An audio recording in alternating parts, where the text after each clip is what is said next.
Olá, quem vos fala, né? Hoje é a pastora Lorena e a gente vai falar, né, do profeta Joel. Esse estudo eu já fiz, né, dentro do grupo e, né, quem é do grupo já pegou esse estudo. Mas a gente está aqui para a gente falar um pouco sobre o profeta Joel.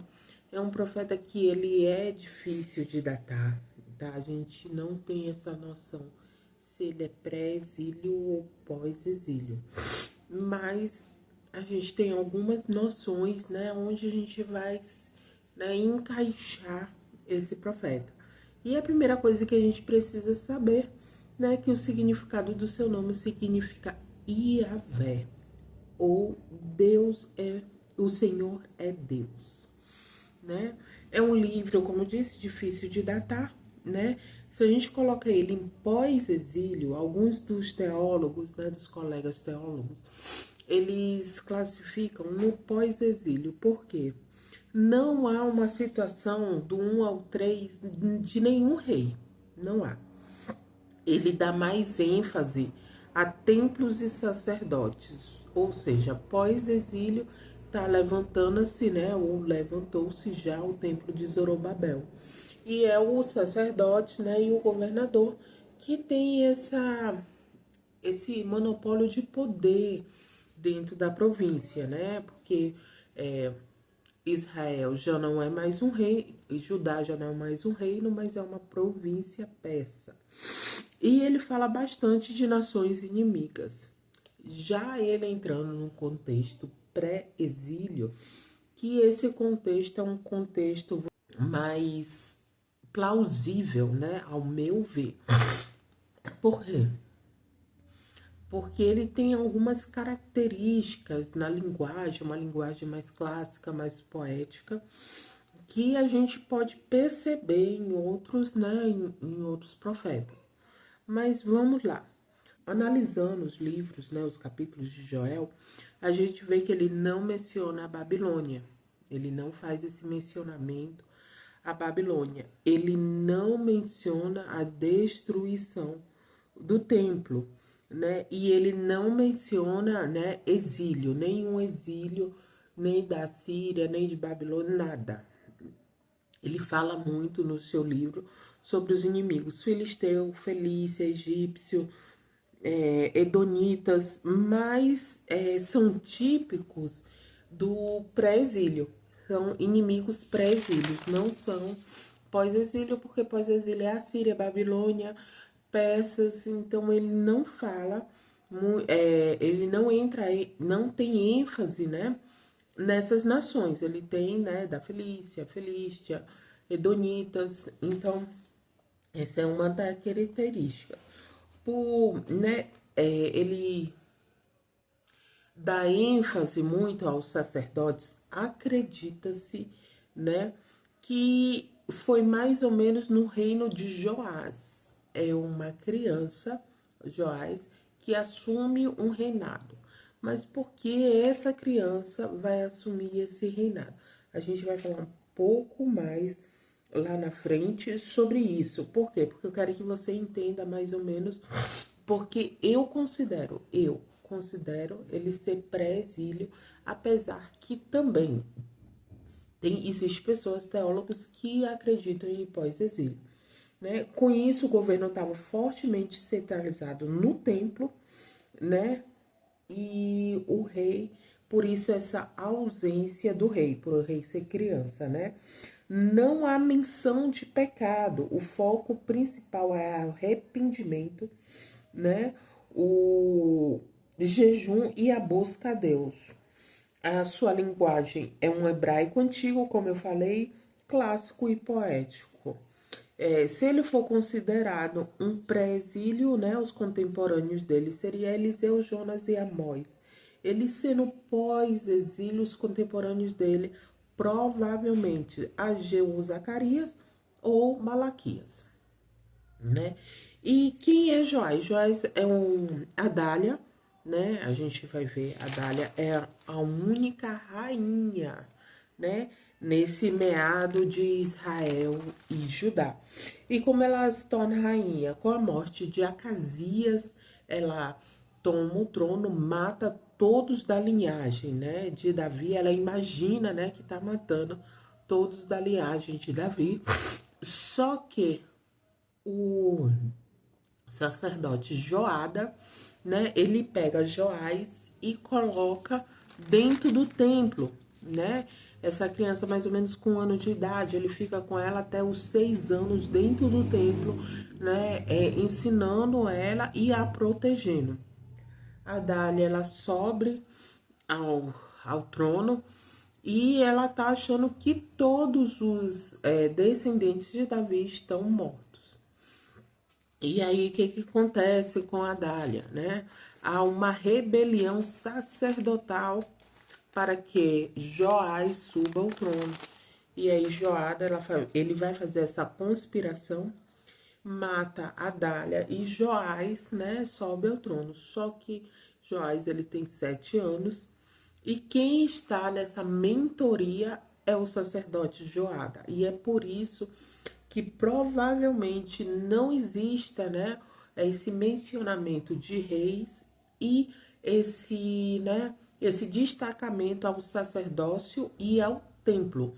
Exatamente por isso, porque essa criança Joás, ela ficou sendo instruída dentro do templo para que ela pudesse fugir, né, dessa matança da Adália. A gente vai ver que ele é o único descendente de Davi, né, que sobrevive. Se a gente for colocar, né, como esses prodígios e maravilhas de Deus, né, ele não precisa de muito. Ele só precisou de um descendente para continuar a linhagem de Davi.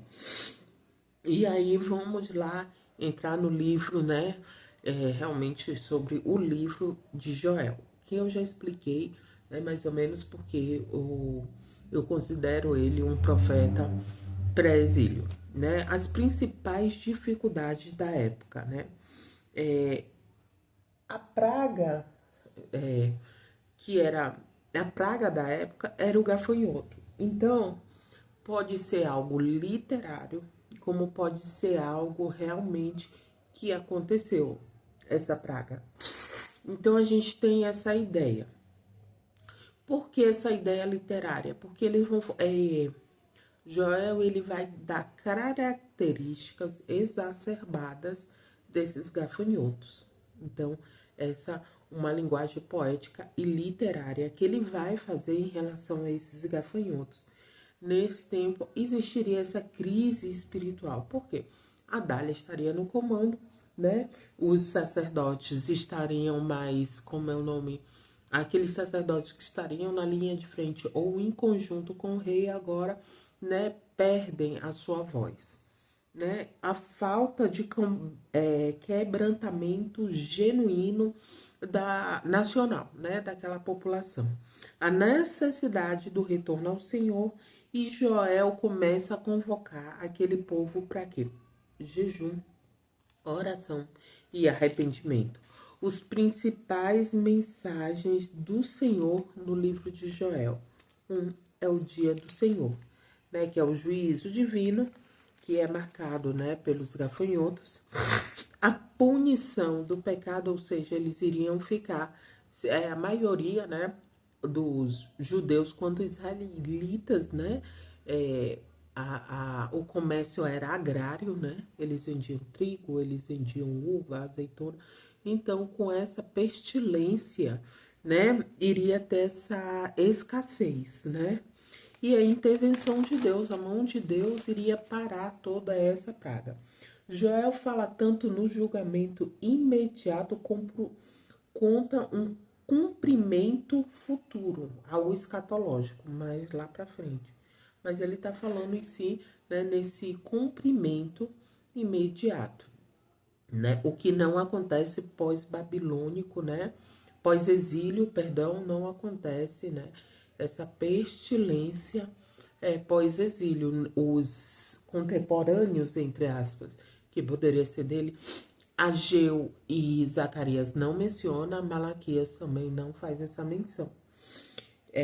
O chamado, a segunda coisa que ele faz é o chamado ao arrependimento, né, o derramamento do Espírito Santo. A gente vai ver, né, Joel profetizando sobre Pentecostes, né, o derramamento do Espírito Santo, e Pedro ressignificando, né, esse derramamento do Espírito Santo. Joel, né, ele menciona em Joel 2:38 e Pedro ressignifica em Atos 2 e Atos 2, né, mas bem específico em Atos 2:16. Derramarei o meu espírito sobre toda a carne. A quarta coisa, né, que chama é o juízo às nações. O juízo para quais nações? Tiro, Sidom e os filisteus. E a esperança de restauração. Vendo que seja pré-exílio, né? Adália sai do trono e entra Joás. Estrutura do livro. No capítulo 1, ele vai falar sobre pragas e gafanhotos, a calamidade, o lamento e jejum. No capítulo 2, o dia do Senhor e o chamamento ao arrependimento e as promessas do Espírito Santo. Capítulo 3, né, o julgamento das nações, restauração de Judá e vitória, né, vitória da nação, né, a vitória do Senhor. As características marcantes do seu ministério. A linguagem forte, né, que todos eles têm essa linguagem, né, acho que é característica de profeta, essa ênfase ao arrependimento, essa conexão do juízo versus esperanças que a gente falou ontem, né, sobre Oséias, né, um pai que ele necessita colocar o seu filho, né, a correção do seu filho, né, e não é algo que, Deus está em dois pensamentos, não é isso. É que Deus precisava corrigir o seu filho, no caso Israel e Judá, para que houvesse um arrependimento. Só quem é pai e mãe entendem isso que eu tô falando, né? Um pai e mãe funcional, porque hoje tem muitos pais disfuncionais aí que nessa educação positiva. Mas a gente entende o seguinte, que o filho, né, ele apronta, ele sai fora da linha, a gente vai conversar, a gente vai falar. E se for necessário, a gente vai colocar ele sim no castigo. Claro que cada um cria o seu filho, né, de acordo com sua consciência, né? A gente não pode. Hoje em dia tem muita gente dando palpite na educação de filhos que eles nem entendem, nem sabem cuidar, nem sabem a necessidade, né, que cada um está passando. Então, as profecias messiânicas, né, a escatologia, o foco na ação do Espírito Santo. Joel mostra que Deus julga o pecado, né, independente tempo, independente hora, né? Ele restaura um povo arrependido. Aí nessa questão, né, de Deus julgar o pecado, que muitas vezes as pessoas elas meio que escorrega, né? Porque, né, ela acha que o pecado, na grande realidade, é o adultério, o grande pecado é o roubo, né, é o homicídio. E Deus, ele considera, ele não faz essa classificação de pecado. Olha, esses pecados são pecadinhos, esses são pecadões e esses são pecados. Deus não faz essa classificação. Todos para ele na peneira é pecado. Ponto. E ele, por ser longânimo, ele dá chance ao arrependimento, né? Muitas vezes a gente quer juízo, né? Eu quero juízo, eu quero que queime tudo, tomara que Deus te queime no fogo do inferno, etc e tal. E Deus, né, não é esse Deus. Deus é um Deus de amor. Claro que ele é um Deus de justiça. E ele vai trazer um arrependimento. Se Deus, né, entrasse com justiça a todos, ele iria entrar inclusive para nós, né? Essa justiça comunitária para todos nós, porque todos nós somos pecadores, né? Mas eu sempre digo que Jesus ele só ensina, né, aquilo que ele põe em prática. Às vezes Deus chama no particular, né? Aquele arrependimento, né? E você tá andando errado, você tá fora da linha, né? Você tá fora da casinha. Vamos lá, vamos voltar, arrependimento, né? Isso é entre você e Deus, que eu vejo, né? Como aquela mulher do poço, né? Era só Jesus e ela. A gente vai ver também, por exemplo, Zaqueu.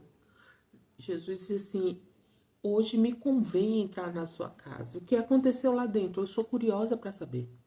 Sou curiosa demais para saber o que aconteceu lá dentro. O que Jesus. Mas não sei, porque era só entre Zaqueu, né, e Cristo. Mas quando ele sai de lá, algo acontece na vida desse homem que ele diz, né? Se por acaso eu defraudei alguém até 4 vezes mais, eu restaurarei. Mas a gente também vai ver, né, Jesus no templo, né?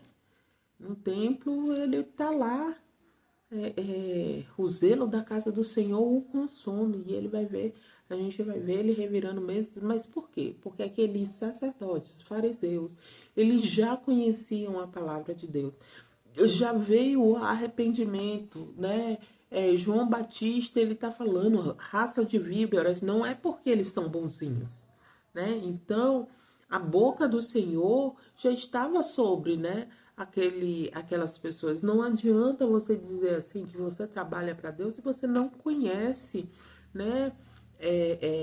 A característica do seu pai. Então eu sempre digo assim, existe pessoas que Deus, né, tá nos chamando particular porque a gente realmente não conhece, às vezes o pecado ele nos cega de tal forma que a gente, né, nem percebe que está pecando, e Deus ele vem nos chamar no particular, ele levanta uma pessoa, né, para nos dizer assim, ei, você está errado, né? E como a recorrência do pecado, Deus vai expor esse pecado como ele expôs os fariseus, né? Que tem muita gente que diz assim, profeta não tem que botar o dedo na cara de ninguém. Talvez o profeta esteja colocando o dedo na cara de alguém, porque aquele alguém é recorrente do mesmo pecado. Aquele alguém já teve um particular com Deus. Aquele alguém, Deus já deu várias chances. Então a gente não pode, eu sempre digo assim, eu não posso, né? Eu não posso de jeito nenhum colocar a minha mão onde Deus está colocando a dele. Não posso. Então, não vai ser você, né? Que vai, mas querendo também não tem problema nenhum. Então, eu sempre digo assim, Deus só faz aquilo, né? Que Ele nos ensina. E a gente vai lá ver, né? Dentro dessa mensagem de Mateus, né? Que Deus nos chama em particular. Depois, Ele chama, né? Um determinado grupo, 2 a 4 pessoas, né? Para conversar com aquela pessoa. E depois Ele chama a congregação, né? Para que haja a exposição, né? Daquilo que está acontecendo. Então, Deus é longânimo, Ele nos dá a chance de arrependimento. O problema você realmente se arrependeu? Ou você está aquela imaginação, aquele pensamento, o seguinte, Deus entende. Deus sabe da intenção do meu coração. E Deus conhece mesmo a intenção do nosso coração. Ele sabe, né, aquilo que é um pecado intencional e tensional, né? Ele tem a intenção e aquilo que ele não tem a intenção de fazer. Às vezes a gente peca sem nenhuma intenção e às vezes a gente peca intencionalmente. Eu sei o que eu estou fazendo, eu sei que é errado e eu estou pecando. Eu quero que você tenha essa noção, né, desse amor de Cristo, porque a gente tem uma noção que Deus é juízo consumidor, a gente vendo todos esses profetas, né? E Deus não é isso, a gente vai ver, se a gente for ver o reino de Judá, né, após a divisão, né, da nação, a gente vai ver que passou-se 20 reis. A maioria deles com o mesmo pecado. né? Idolatria. A maioria deles, eles negligenciando, né? A viúva, o necessitado, né? A necessidade desse povo, do menor. A gente vai ver por Israel quase 19 reis, né? São 19 reis que passam em Israel. E a maioria deles, né, tem essa corrupção moral. A maioria deles, eles estão em idolatria, até porque nenhum deles levantaram um templo exclusivo a Deus, né? A maioria deles, eles subiram ao trono, né, através de assassinato, conspiração política. Então a gente vai ver 19 reis, praticamente, né, todos eles, como a Bíblia fala, foi mal, né? E todos eles sabiam, né? Deus levanta profetas, profeta Ias, Semaías, né? Azareu, Ageu, Elias, Micaías, Eliseu, Joel, Jonas, Amós, Oséias, né? Miqueias, Sonfonias, né? Abacuque, Jeremias, Ezequiel, Daniel, todos eles falando a mesma coisa. Então, Deus não é só justiça, né? Deus é longânimo. O problema é até quando você vai achar que a mão de Deus, né, não está vendo o seu pecado. Independente se é um pecadinho ou um pecadão. Eu tenho muito temor e tremor, né? Na minha, como eu posso dizer, quando eu estou na presença do Senhor. Por quê? Quando a gente está na presença do Senhor, nem todo, a gente tem 24 horas por dia.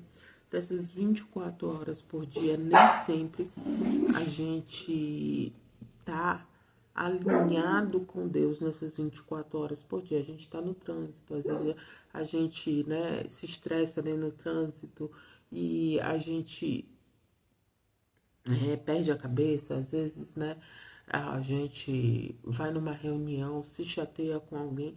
Então eu falo dessas coisas que nessas 24 horas do dia a gente acaba, né, dando essa liberdade da carne. Eu não sou hipócrita de dizer para você, 24 horas por dia eu estou me santificando. Não, 24 horas por dia, todos os dias eu me levanto para entregar ao Senhor, mas nem sempre acontece isso.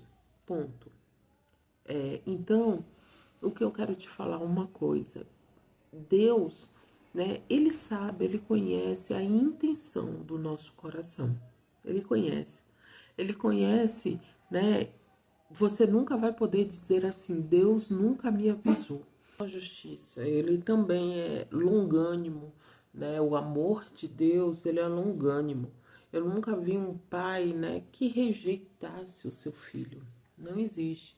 O pai, ele ama, independente do pecado que o filho tenha, do que ele fez, ele vai continuar amando, mesmo que ele não concorde com o pecado. Meu filho, ele apronta na escola. E já pensou se toda vez que ele aprontar na escola, né, que a professora vem me chamar, eu deixo de amá-lo? Não existe. Então, Deus é isso, mas a gente precisa desse arrependimento. E que eu quero trazer hoje, né, nesse livro, nesse estudo de Joel, que ele está falando, né, do julgamento do Senhor, mas ele está falando também do arrependimento e restauração. Só é uma restauração quando há arrependimento, e arrependimento genuíno. Tem muitas pessoas que confundem arrependimento com remorso. Remorso é, eu estou adulterando, sou pego em flagrante, né? E aí eu começo a chorar. Porque isso, porque aquilo, aí eu choro, eu esperneio, aí eu falo que eu nunca vai fazer mais. Arrependimento é diferente. Arrependimento, ele não tem nada a ver com esse flagrante, né? Vamos dizer assim, com esse flagrante, não tem nada a ver. É eu colocar minha consciência e eu entender que aquilo é errado, tá errado, e eu não fazer mais. Eu não preciso que ninguém aponte meu erro. E se necessário for de alguém apontar o meu erro, eu não voltar mais nesse mesmo caminho. Então, a gente precisa desse arrependimento. Deus não está falando de remorso, ele está falando de arrependimento para que haja uma restauração dentro do templo do Senhor, porque somos templo do Espírito Santo.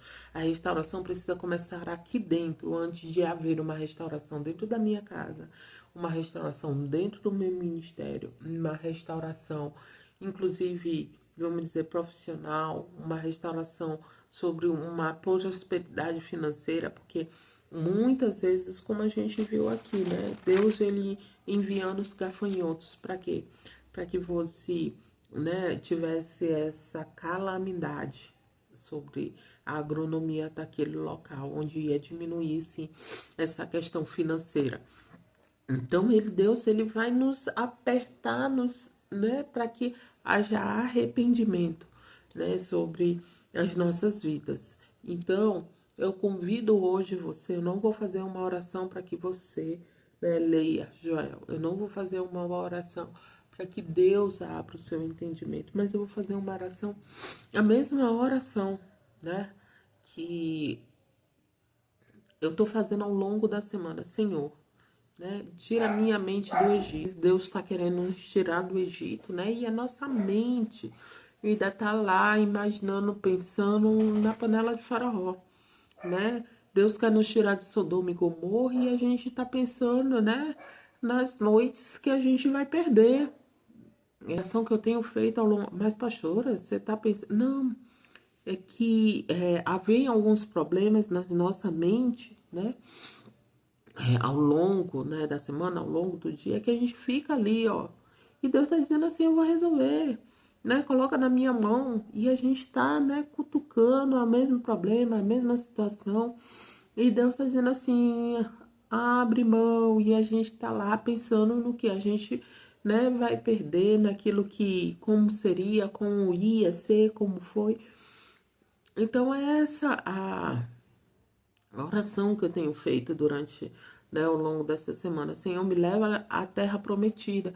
E não é uma questão de terra prometida, não é uma questão financeira, né? Mas me leva à terra prometida a novos avanços, a novos pensamentos, a novos... Então eu te peço hoje isso, né, para a sua vida, para a sua casa. Agora, entre sair do Egito e entrar na terra prometida, a gente precisa deixar muita coisa no meio do caminho, né? Os nossos pecados, os nossos achismos, os orgulhos, né? A soberba, a gente vai ter que deixar tudo isso ao longo do caminho. E é essa oração que eu faço para você dentro da sua casa, dentro do seu lar. É essa oração que eu faço onde precisa haver um verdadeiro e genuíno arrependimento.